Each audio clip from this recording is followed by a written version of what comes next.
We are live. It is truly a Saturday simulcast in the Eastern and the Central time zone. It is 10 after 1 in the morning. And Mike Carmin and Tom Dienhart joins me. Tom joins us, I should say, from the Spartan Stadium press box, and Mike Carmin has got a smoking jacket on, so he's good to go.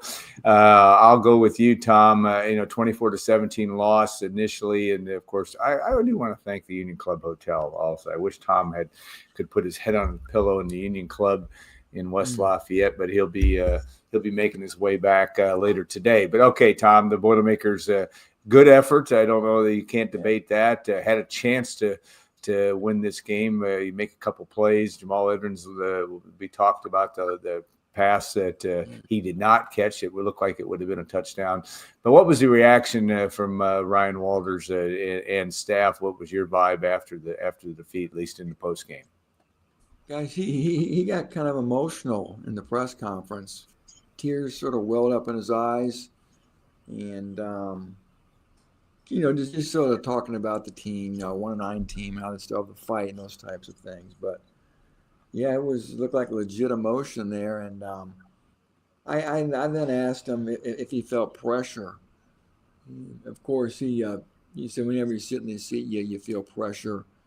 And but again, he kind of went on just talking about trying to focus on what's in front of him. Obviously, too. Indiana's next. So just sort of a little emotion in the post game.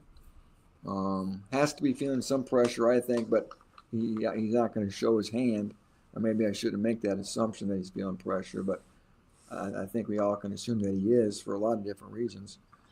And here we are, 1-10 at this point, guys. And like you said, Alan, 3 times in the second half, probably in the fourth quarter alone, the defense got the ball back to the offense, 24-17. 3 times the offense could do nothing with it. Now you talked about that dropped 75-yard touchdown pass by Jamal Edmonds being a real killer there too, right? So it was right there. And this defense we've been beating up on all year, guys, played its best game since the Indiana State game. Shut out in the second half. They pitched, and Purdue actually outgained Michigan State, guys. Can you believe that?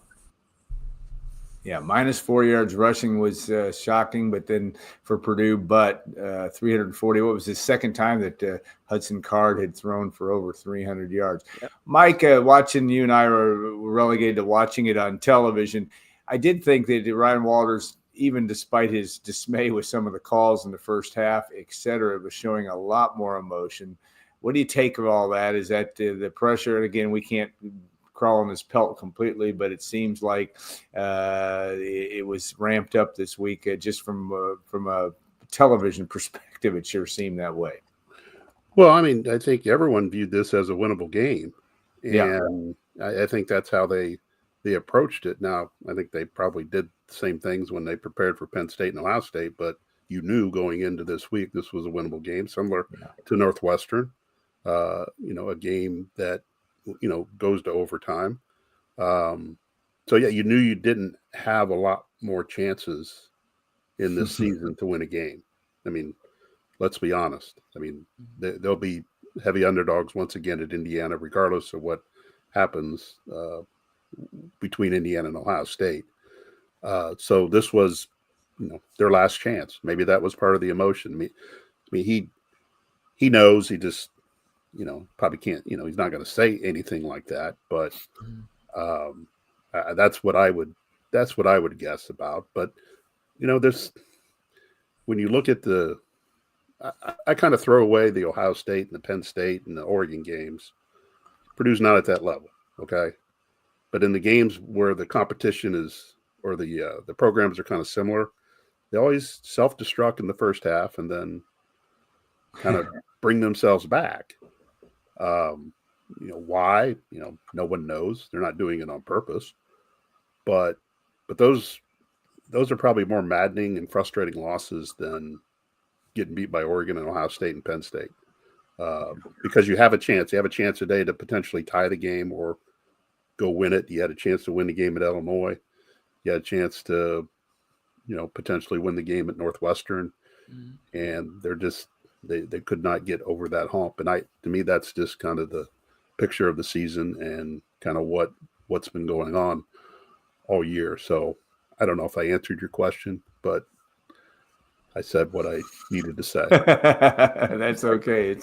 It's late. No, it's a microcosm of the year, and the little things too that kill you when you can't get a field goal kick because you don't get the right hold. You do. You have a fumble. Devin Maccabee has been good all season, especially with ball security. This is his first true fumble of the year, right? At least from a rush. That was a killer as well, but.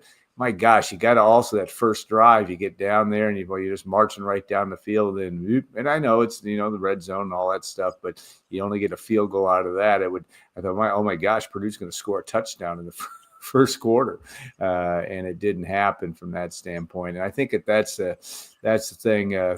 Tom, I wanted to ask you if there was, I know in the first half when Coach Ryan Walters went ballistic on the what looked to be an interception by Dylan Thieneman. Purdue's called for pass interference. Any particular comment about that? And maybe if you guys had a better look at that too. Was that an outrageous call? I mean, or was it just a bad situation? Mike is shaking his hand, but go ahead, Tom. Yeah, we really didn't have much better view than what you guys would have had on television. But just going back to that sequence, Alan, you're talking about. I think that was in the second quarter. That sort of summed up a lot of things for Purdue in 2024. It began with the Maccabee fumble, uncharacteristic fumble this year, followed by the interception that was negated by, I guess, a dubious passing interference call against Purdue. And then after that, guys, you had the unsportsmanlike conduct penalty on Jeffrey Emba. That was a real killer, real selfish play. Just shoves the guy down here at the north end zone, and Michigan State's got the ball at the 3-yard line to score a touchdown. Yeah. So there you go, right? That could have been your ball game right there, and I think that may have given them a 17-3 lead at that point too. So again, that sequence I had circled and written about in my post game wrap as being a real key one. Now he talked about the field goal too, right? And you're right, it was a poor hold. The kick never really got off the ground. 40-yard field goal. And again, guys, here we go. It seems like every game there's some type of special teams gaffe. Just going from my memory, the kickoff that wasn't fielded at Illinois. I think about the muff punt by Dylan Thieneman. He muffed 2 of them at Wisconsin. One he lost. I think about the block punt Keelan Crimmins suffered a week or 2 ago. And today we've got the blocked field goal. So it just seems like there's some little leak in those teams every week. And sometimes it's proven to be very harmful. So just something else to add to the pile of stuff, right? Every phase of this team's had some culpability in what's turning into one of the worst seasons in school history. I asked Alan during the game, has Purdue ever lost 11 games in a row? I don't think they have. No, they haven't. I don't think so. They've lost 10. They lost 10 to 2013. I don't think they've ever lost 11. So here we go. They lose next week, November 30th in Bloomington. Another program record, guys. First 11-game losing streak in school history. Yeah, I think even over 2 years in the modern era, it might be one of those ones back in 1900, but I don't think so from that standpoint. Mike, you were shaking your head on the interference call. Did you have a comment there in terms of that? Was that – I go ahead. No, I'd say it appeared he grabbed his jersey, and he was in the open field. And based on the replay I saw, he pulled on his jersey. Yeah.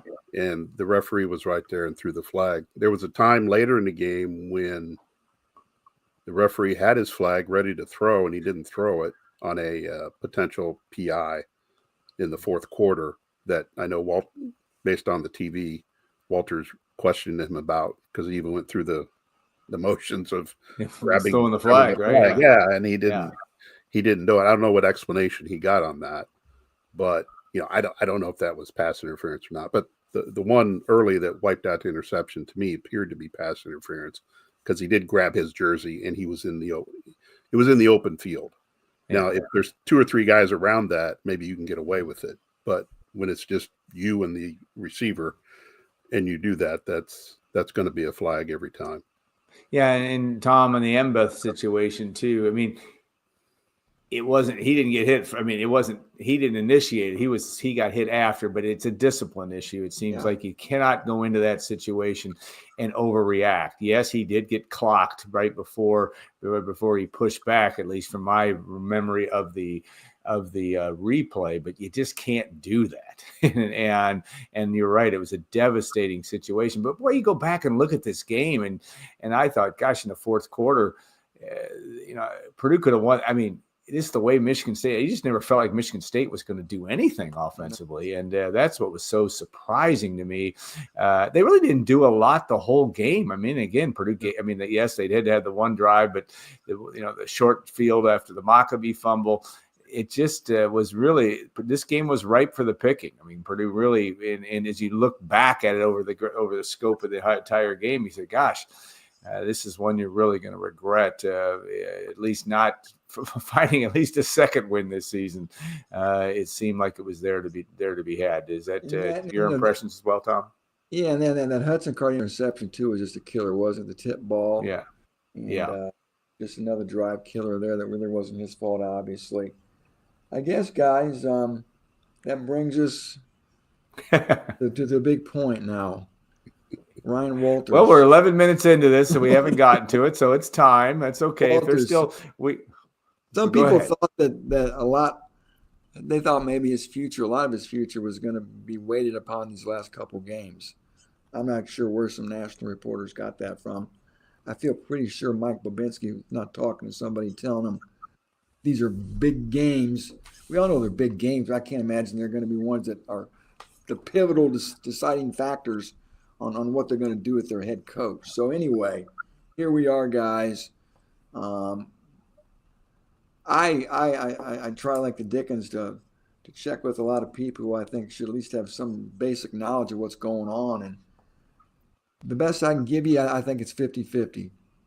I think it's 50-50. And maybe it's leaning toward getting a new coach. But again, I think it's probably 50-50 at this point. And I don't think maybe we're going to hear any type of decision until after the IU game. And as far as tonight's performance goes, it was fine and dandy. But again, I think the die has been cast on this season so far. It's nice to finish strong. It does tell you something, doesn't it? I kind of wondered how much fight was going to be left on a cold, dark, chilly night in East Lansing. When you're 1-9, you're going to want to fight. Or you're going to want to really dig in. And they dug in. I think they showed me something here, and you got to give Ryan Walters some credit there for having these guys still fighting hard, right? Yeah, I think it's interesting, and Mike, I'll get to you that Max Clare, Dylan Thieneman, guys that are Purdue's marquee guys. I'm trying not to be snarky here. They all have motivation to put good stuff on tape, and again, Max Clare has been good all year, and I'm trying not to be that guy, but. I'm with you, Tom. I think I'm not sure I'd give it 50-50. I just sense now that, and maybe, and again, I'm not there, and I wasn't in the post-game press conference when you saw him get emotional. I just wonder if this die is cast, but it seems that way to me now. But again, Tom, you've been talking to the guys that might know it. I do agree with you. It does seem to me, guys, though. If they're going to retain him, don't you want to make a statement say, what's going to change? And Mike Carmin, you've been saying this all along. What is really going to change? What would have changed had they won tonight, really? How do you feel about that? I did not see Mike Bobinski. I didn't see him in the post-game press conference. And that never happens. Yeah. He's usually always standing in that press conference. And he was here tonight. I saw him on the sideline and up here in the box. And he was not in the post-game press conference from what I saw. Yeah.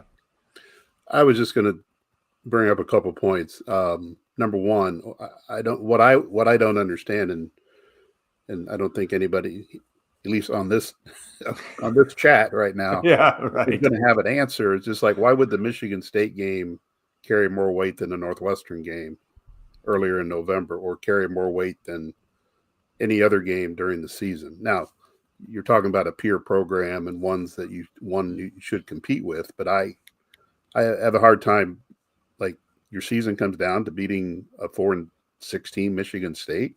Mhm. I mean, or your career comes down to that.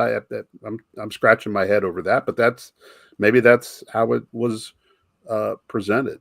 But no, I mean, I don't. In my opinion, nothing has changed. I mean, we've seen what we've seen all year. I don't, and I've been clear. And if you're, as Tom has reported, if you're thinking about bringing reinforcements in to help Ryan Walters, then is Ryan Walters really your guy? Yeah. I mean, if you got to give him that much help, then, clearly he's then in Purdue's mind, he has deficiencies that need fixing. But if you got to go through all this trouble to get him help, then what's the point? Just, I know, Alan, you were told money isn't an issue, but when people say money isn't an issue, it usually is an issue. I'm sorry. I'm not calling anybody a liar. I'm just saying that money is always into the equation in some fashion. I think I said earlier, I mean, these losses are more maddening than the ones against the higher ranked teams. Yeah.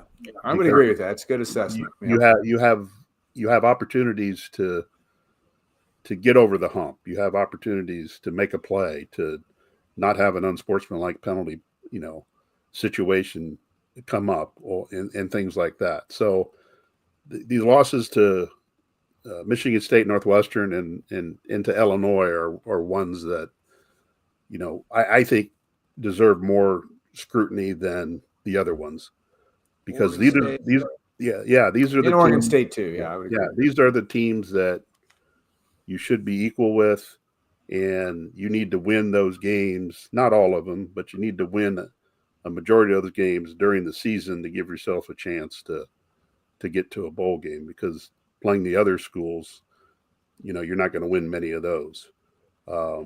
So yeah, I mean, we've got another week of this to figure out. I mean, I don't expect Purdue to say anything until after the season. If they're bringing him back, why did they have to say anything? That's true. That's true. He's got a contract. I mean, why do they have to say something? I think they do. I agree. But I think they do. There's so much smoke and fire. Am I imagining this? Are we the only people talking about this? I mean, no, I think you do. I think Mike's point, you do have to say something. You got to say, hey, we're going to stick to this guy. We have a contract. He's our guy, and they whether did the it. fans care. They did it at Florida with Billy Napier this year, a couple weeks ago. They did it with Baylor with Dave Aranda. I mean, if he's your guy, he's your guy. Let's put the fire now. Let's squash this right now. I agree. I think you have to. And that's not happened here. That has not happened here.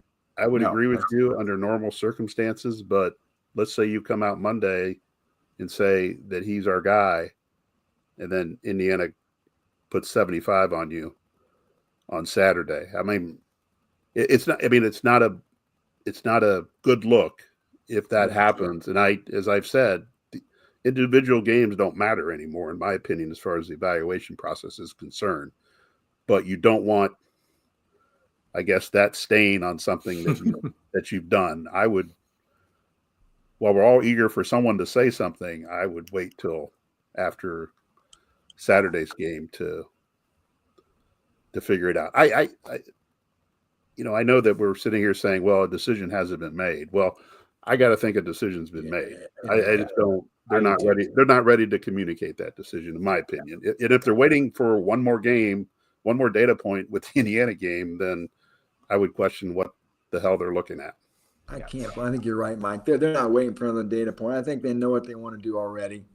And I do think, well, go ahead. Yeah, wheels are in motion. It's no big revelation, right? And I think your point is valid, Mike. About you do have to be really careful. I mean, that's the other side of this, because if you get boat raced by Indiana, and it's another embarrassment, and you've made that, that could set you up for even a further fall. I understand that, but I do think that Mike Babinski has been around this long enough. They know how to make decisions and figure out which direction they're headed. And I think that's you. And I don't know. It's hard to read into. Ryan Walters being definitely more emotional on the sidelines, whatever that meant. Maybe that was just what he wanted. It felt like he had to do to get his team to be dialed in the way he wanted it to. I don't know, but it seemed a little bit different. And I do think that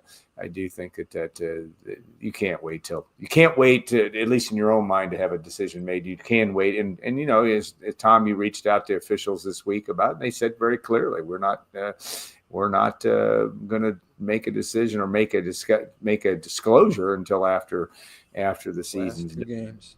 Yeah, so that I think when people tell you what it is, you better listen. So I guess that's we true. We may hear something. December 1st is a Sunday. Yeah. Again, I've said this a million times. Signing day's December 4th, Wednesday. That's right on the heels of the IU game. The portal opens December 9th. Yeah. So there you go. The clock. And let's count the number of and again, I'm trying not to be. How many guys on Purdue's team? I mean, there are guys on this team that other schools are going to want. There's about 10. I think there's 10 to 12 guys. And certainly Max Clare, and again Thieneman. I guess even Brian texted something. I must not have heard it on the broadcast tonight. They were talking openly about Clare being of interest, and of course he's of interest. He's a good-looking player. Yeah. I get it. And in today's world, there are guys out there, and you could build a case that just about everybody can jump in the transfer portal with the way all this is going, and how the money grab potentially before the House settlement comes up. All these things could even bring that forth even further. So I'm sure guys have already been given offers from other schools, I'm sure. Yeah. But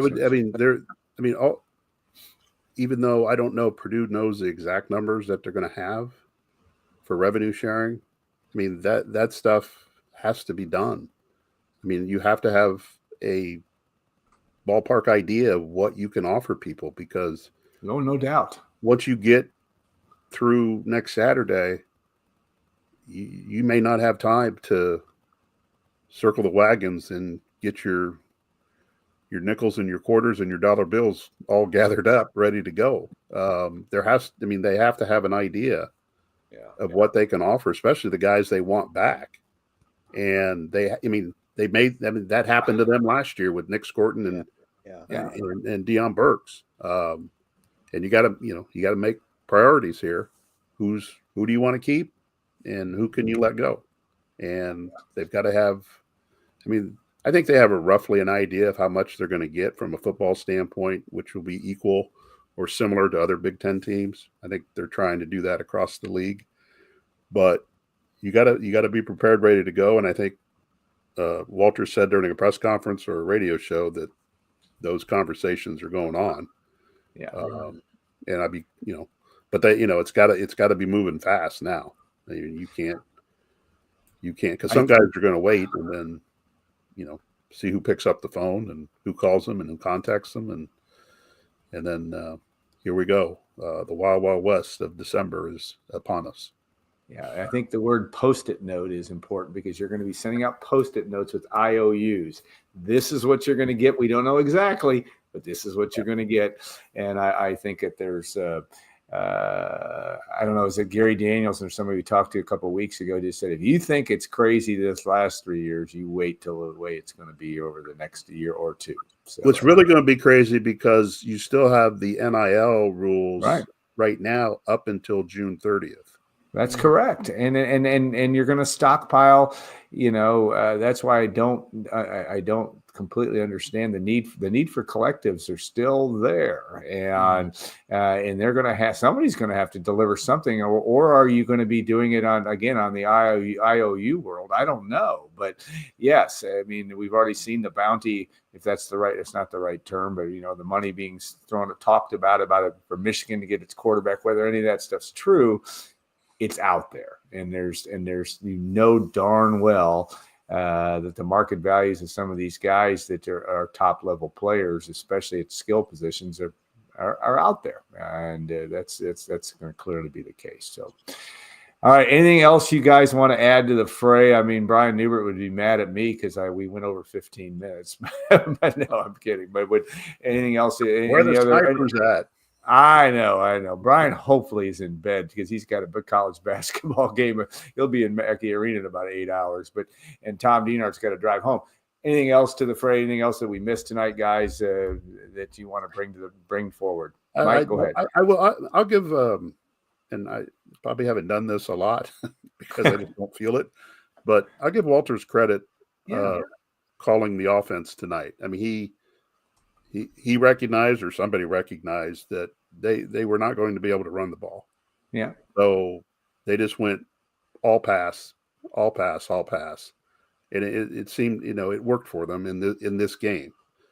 And I think we know what he wants to do from an offensive standpoint. He wants to run the ball, protect his defense, and grind it out that way. But somebody, whether it was him or somebody else, recognized that they were going to have some success through the air.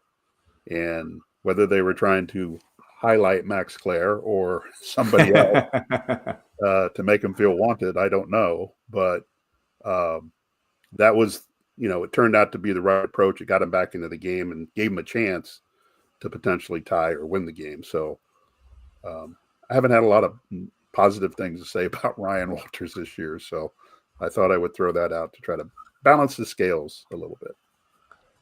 Yeah, I think that I think that might be a good way. Tom, you chomping at the bit to say anything else here at the last bit? I think that's a good point, but go ahead. No, yeah, I don't think so, guys. Like I said, just kind of watching and waiting at this point. It's been a strange season, and it could get a lot stranger here before we know it too. So, yeah,